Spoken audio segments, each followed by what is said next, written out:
Chanel's iconic couturier, Karl Lagerfeld, whose accomplished designs, trademark white ponytail, high-starched collars and dark enigmatic glasses dominated high fashion for the past 50 years, has died. He was around 85 years old. Such was the enigma surrounding the German-born designer that even his age was a point of mystery for decades, with reports he had two birth certificates, one dated 1933 and the other 1938. Lagerfeld was of the most hard-working figures in the fashion world, holding down the top design jobs at LVMH-owned luxury label Fendi from 1977, and Paris's family-owned powerhouse Chanel in 1983. Though he spent virtually his entire career at luxury labels catering to the very wealthy, Lagerfeld's designs quickly trickled down to low-end retailers, giving him an almost unprecedented impact on the entire fashion industry. At Chanel, he served up youthful designs that were always of the moment and sent out almost infinite variations on the house's classic skirt suit. Each season, they tell me, the Chanel designs look younger. "One day we'll all turn up like babies," he once told the Associated Press. His outspoken and often stinging remarks won him the nickname, Kaiser Karl, in the fashion media. Among the most acid comments included telling UK's The Sun that he didn't like the face of Pippa Middleton, the Duchess of Cambridge's sister. "She should only show her back," he advised. Lagerfeld was also heavily criticized when he told France's Metro newspaper that signer Adele was a little too fat. Despite this, he did have an underreported soft side. He was known to be very kind to his staff at Chanel and was famous for according journalists generously long interviews. He also shared his unmarried life in his Parisian mansion with a Siamese cat called Choupette. "She is spoiled, much more than a child could be," he said in 2013. A photographer who shot ad campaigns for Chanel and his own eponymous label, Lagerfeld also collected art books and had a massive library and a bookstore as well as his own publishing house. He was also an impressive linguist, switching between perfect French, English, Italian and his native German during interviews at post-catwalk celebrity media scrums. Although he spent much of his life in the public eye, Lagerfeld remained a largely elusive figure.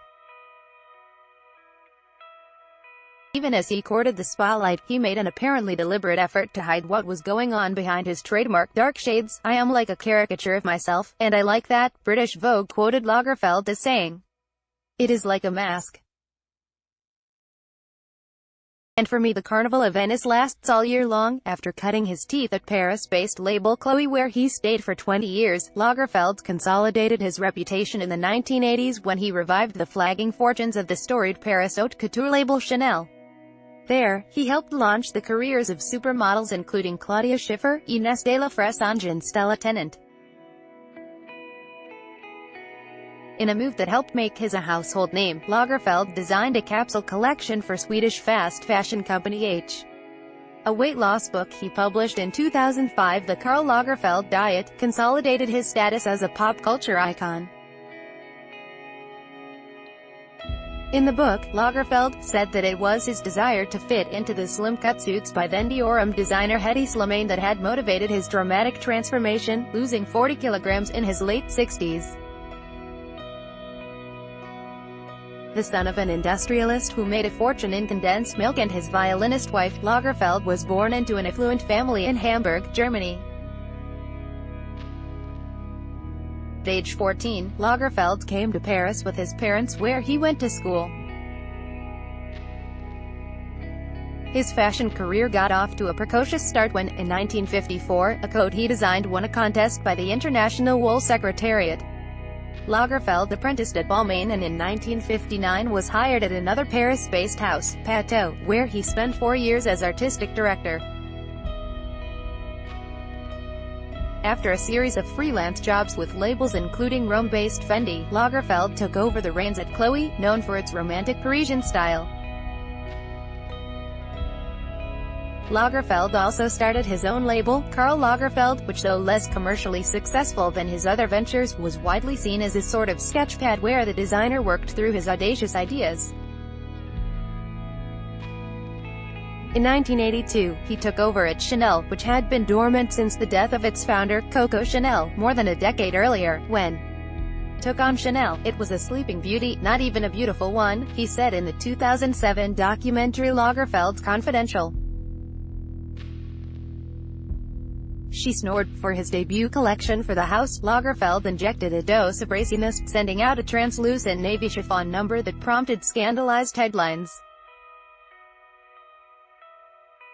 He never ceased to shake up the storied house, sending out a logo-emblazoned bikini so small the top looked like pasties on a string, and another collection that dispensed entirely with bottoms, with the models wearing little jackets over opaque tights instead. Lagerfeld was open about his homosexuality. He once said he announced it to his parents at age 13 but kept his private life under wraps. Following his widely known relationship with a French aristocrat who died of AIDS in 1989, Lagerfeld insisted he prized his solitude above all. "I hate when people say I'm solitaire, or solitary. Yes,